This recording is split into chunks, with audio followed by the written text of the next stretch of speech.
This is Athena Jezik, and this will be the last one we'll be able to do today. So I thought what I would do, I talk so much about tissue unwinding that I thought I would show a little bit of how I unwind the tissues in the arms, the shoulders particularly, and how it might look from observing it, how the arm will move. This is not massage technique per se, this is an unwinding technique.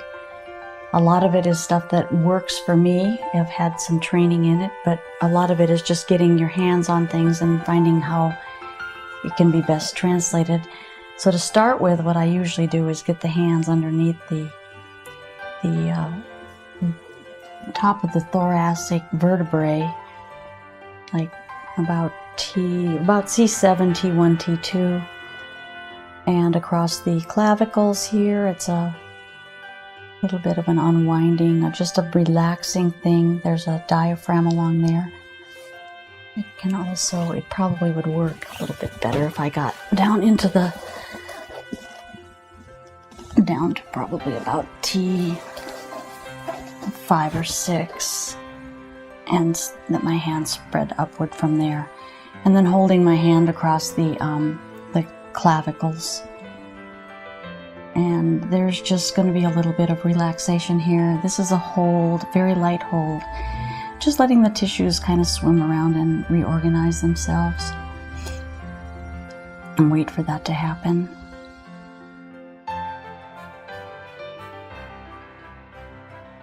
And it lets the muscles of the shoulders and neck relax a bit. And it's if you try this, you're going to notice that you'll feel quite a bit going on under your hands if you're not pushing too hard. You'll feel more activity the lighter that you are on the body. Okay, and then when it feels like it's done a little bit of movement and it feels fluid in there, then you can bring your hand out. And the next thing that I'm going to do here is go under right at the top edge of the scapula and check for a range of motion with the shoulder in that direction and in that direction. You notice that I've got a hold of the whole arm. It's moving with the whole arm. I think the thing that's most important to realize when you're doing any kind of range of motion, that you have an understanding about what the other joints are doing, or the range that they do, or how they have to adjust in order to get the movement of a particular joint that you want. A lot of people's elbows are tighter or looser. Some people have had broken elbows. They don't always extend. That's a hinge joint, just like the leg. This is like the ankle, you know, the movement in the wrist, and then you have the hinge joint, and so all the movement from the elbow that's going out is going to be moved primarily from the shoulder, although there is the bones in the forearm that will allow the flipping over and back, but there's no movement in the elbow joint itself for that movement.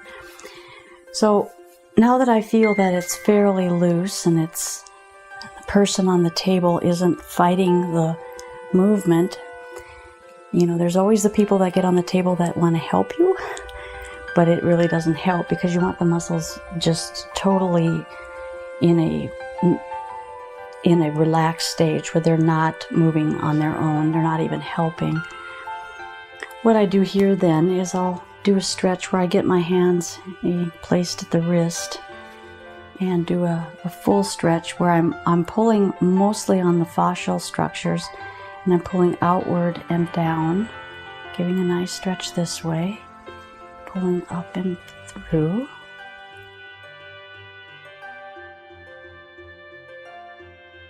Okay, I'm doing some shaking. Now you can feel where there might be some, now here there's some traction, and then you can feel where there's going to be restriction. Now what I'm going to do here is I'm just going to give a little traction, and I'm going to let the arm begin to move itself if there's any unwinding that has to be done at the fascial level, or down into some of the connective tissue that's around. And you can see the wrist is rolling inward. This is a motion that I'm following. It's not one that I'm leading. And now the joint of the shoulder is coming into it.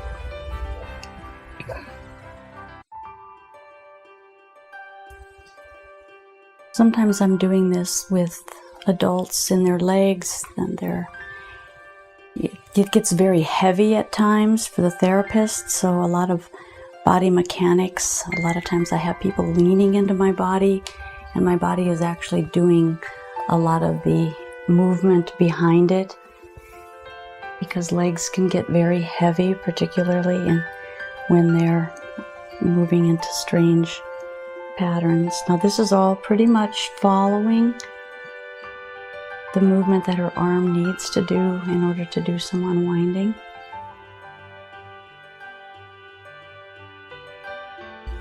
This would be things that have been wound up a little bit from movement of daily movement. The repetitive motion that we find ourselves into.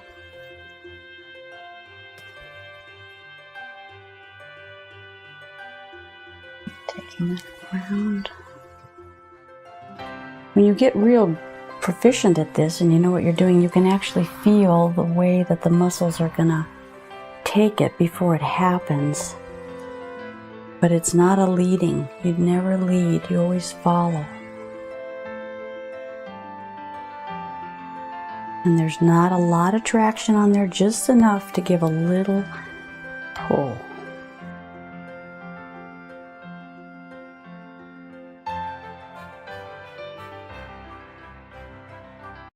And then back to the stretch. Here it's winding again.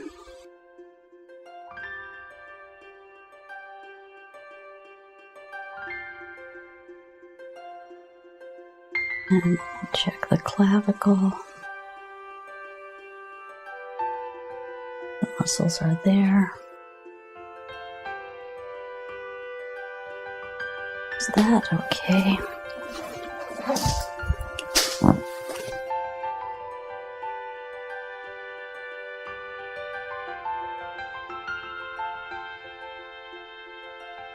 And same thing, just let it be. And give a stretch.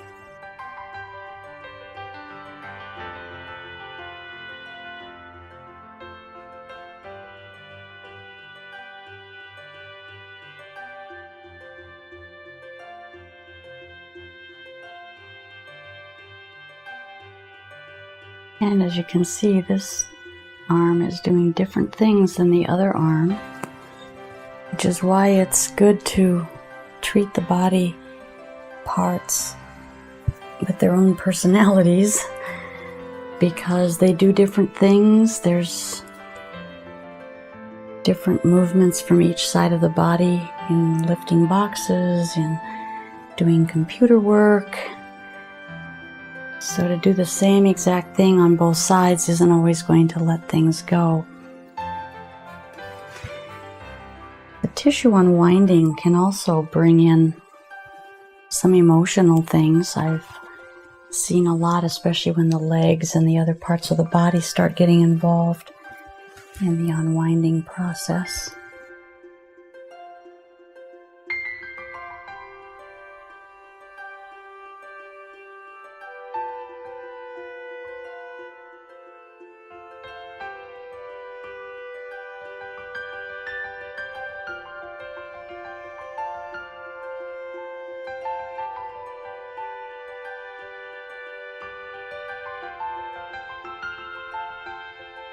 And to do this sort of stuff does take quite a bit of strength from the therapist's point of view. The arm isn't so bad.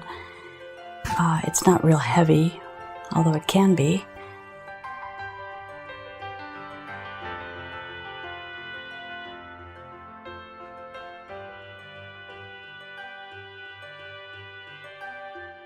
And there seems to be some finger unwinding.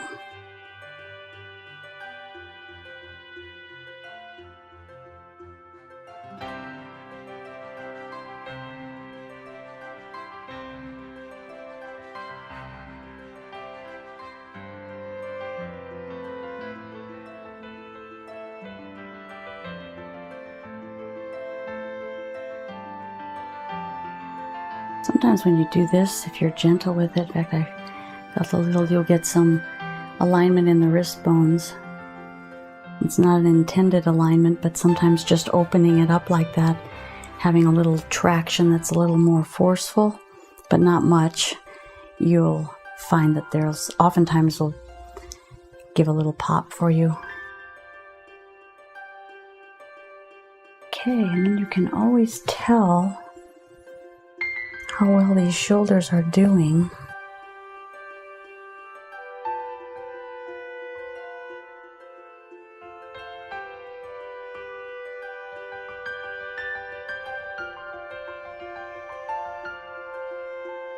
by the levelness of them. And what you can see here possibly is a little rolling upward of the shoulder. So to take the scapula and have the scapula roll down and under, flatten that out a little bit more.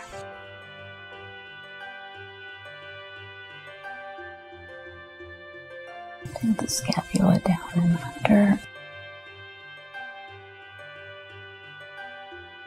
Roll that shoulder down a little bit more. And then you can give a nice stretch this way where it's kind of an outward and downward, very gently, and you also are rolling backward. And get that scapula to stretch, and then it's an outward. So it's an outward and downward and backward, and then outward. And it's not done with a lot of force, it's just done with enough to engage the muscle. Putting the chin on the line, and it looks pretty good. So that's a little tissue unwinding. Just very good for the joint, very good for the relaxation and feeling a little more mobile, a little more fluid. Check out my website and scroll down to the videos for more embedded work. Thank you.